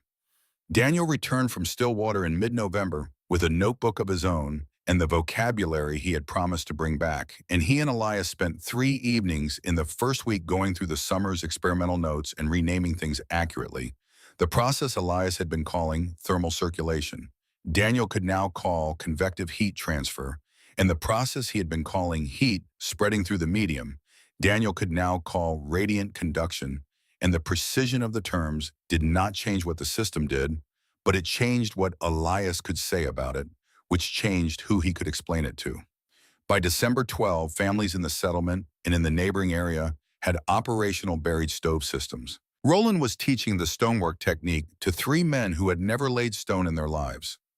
Mabel's published record had produced in the 6 weeks since it appeared 11 letters addressed to her father at Harrow Flats, requesting copies of the diagrams, letters from as far as 200 miles from people who had read the article or heard about it through someone who had. Clara answered the letters in her own hand, enclosing the diagrams and the checklist, keeping a copy of every letter received in a folder she began maintaining specifically for this correspondence. The settlement recorded in the winter of 1887 through 1888 the lowest incidence of cold-related illness in the memory of any person then living there.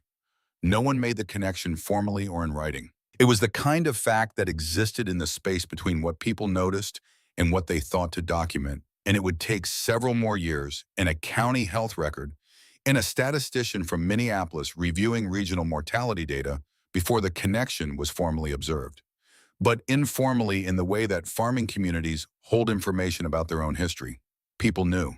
They knew that something had changed in how the settlement's cabins related to winter, and they knew where the change had started, and they knew because Roland had told them, and because Per Osterson had told them in the particular blunt way Per said everything that it had started with a man digging a hole in his floor in January and not stopping until the floor was warm. Elias, by December of that year, had stopped describing himself as a farmer who had solved a heating problem. He had not adopted any other description. He was still a farmer. He still grew crops and tended the barn and hauled wood and did the work of maintaining a property against the indifference of climate. But something had shifted in how he moved through that work, a quality of sureness that had not been there before, not arrogance, not the sureness of someone who has stopped doubting, but the sureness of someone who has developed through a specific and costly experience a reliable relationship with their own judgment. He had been wrong twice before being right. He had understood in being wrong exactly what was wrong and why, and had corrected it. This was a different knowledge from the knowledge of someone who had been right the first time. It was the knowledge of a process, not just a result. On the last evening of that year, the family sat together in the main room after supper. The fire in the buried stove was moderate and steady, and the floor was warm beneath their feet, and the interior thermometer read 57 degrees, and outside it was 11 below zero. Daniel was reading back in his proper chair in the main room, rather than the kitchen floor. Clara had her mending, and she was working it at her normal pace, the needle moving with the quick efficiency that belonged to someone doing something they have done long enough that the hands can accomplish it while the mind is elsewhere. Elias was at the table with his notes. Mabel was at the other end of the table with the journal open writing, and also separately in a different hand, on a separate sheet of paper, composing something that was not a journal entry. She was writing a letter. It was addressed to the preparatory school in Stillwater that Daniel had attended briefly the previous spring, inquiring about their program for older students and whether the program was open to female students, and if so, what the requirements for admission were. She was writing it in the same careful, deliberate hand she brought to everything she put on paper, the hand that made what she wrote look more authoritative than she was certain she had the right to feel. She wrote the letter to its end and read it back and found nothing to change, and folded it and set it aside to be addressed and sealed in the morning. Beneath the floor, the stove burned with the low, steady persistence of something that has found its purpose and intends to fulfill it.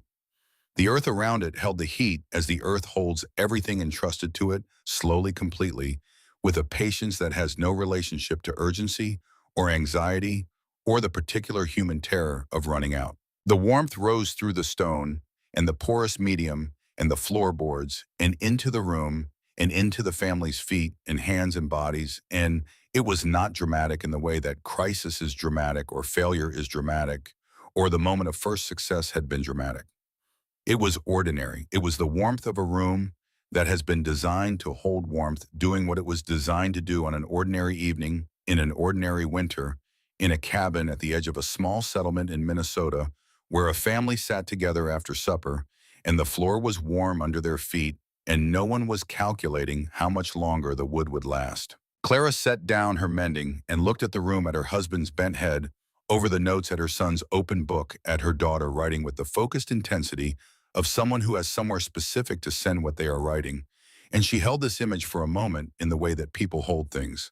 They understand, are complete in themselves, not a step towards something else, but a thing entire. She thought of the night 47 nights before the digging began, the night she had sat in the chair with the ledger and the numbers that would not balance, and her husband's breathing coming steady and finally untroubled from the back room. She had started every telling of this story there, with that night with the quiet and the cold and the first real sleep. She would start here now, she thought. She would start with the warm floor and the letters and the notes and the room at 57 degrees with the whole winter outside it and nothing inside it that the winter could take.